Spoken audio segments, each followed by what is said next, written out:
साथ ही साथ हमारे राष्ट्रीय नेतृत्व, हमारे देश के यशस्वी प्रधानमंत्री आदरणीय श्री नरेंद्र मोदी जी, हमारे देश के यशस्वी गृह मंत्री आदरणीय अमित शाह जी, हमारे राष्ट्रीय अध्यक्ष आदरणीय श्री जगत प्रकाश नड्डा जी सहित और अनेकों राष्ट्रीय नेतृत्व,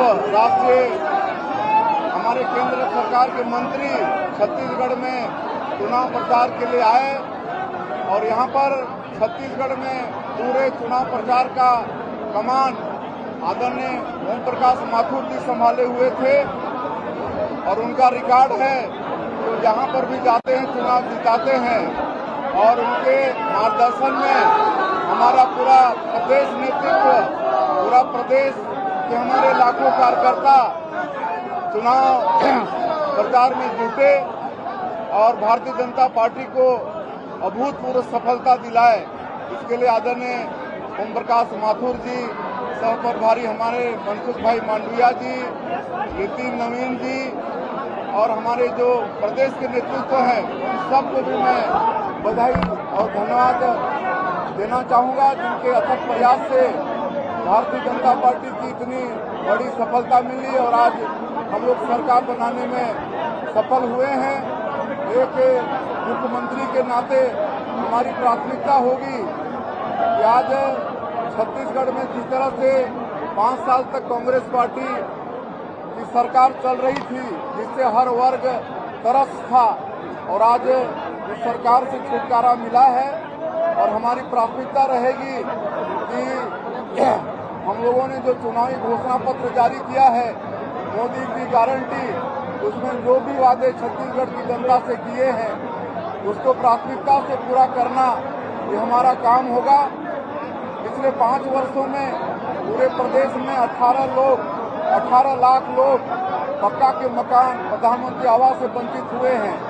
सबसे पहला काम 18 लाख मकान की स्वीकृति होगा और 25 दिसंबर जो हमारे छत्तीसगढ़ के निर्माता और भारतीय जनता पार्टी के संस्थापक स्वर्गीय अटल बिहारी वाजपेयी जी का जन्म दिवस है, उस दिन 2 साल का बोनस जो हम लोग की 15 साल की सरकार में नहीं दे पाए थे, 2 साल के दौरान जितने भी कृषक धान बेचे हैं उनके सबके खाते में 2 साल का बोनस दिया जाएगा। ये सबसे पहले किया जाएगा और उसके बाद जो भी मोदी की गारंटी में हम लोगों ने वादा किया है सबको हम लोग 5 वर्षों में पूरा करेंगे। बड़ी जिम्मेदारी मिली है, क्या कहेंगे आप? बड़ी जिम्मेदारी मिली है, शपथ कब लेंगे? शपथ की तारीख है, अब शपथ अभी हम लोग बैठेंगे, विचार करेंगे हमारे वरिष्ठों से। सर, बड़ी जिम्मेदारी मिली है, क्या कहेंगे? बड़ी जिम्मेदारी मिली है छत्तीसगढ़ में, क्या कहेंगे? हाँ, बहुत चुनौती है, कहे कि पिछली सरकार ने पूरा सरकारी खजाना को खोखला कर दिया है। अब हम लोगों को बहुत इसके लिए प्रयास भी करना पड़ेगा और फिर आप लोगों से बार बार मिलते रहेंगे, बात भी होगी। आज के लिए नहीं, बहुत बहुत धन्यवाद।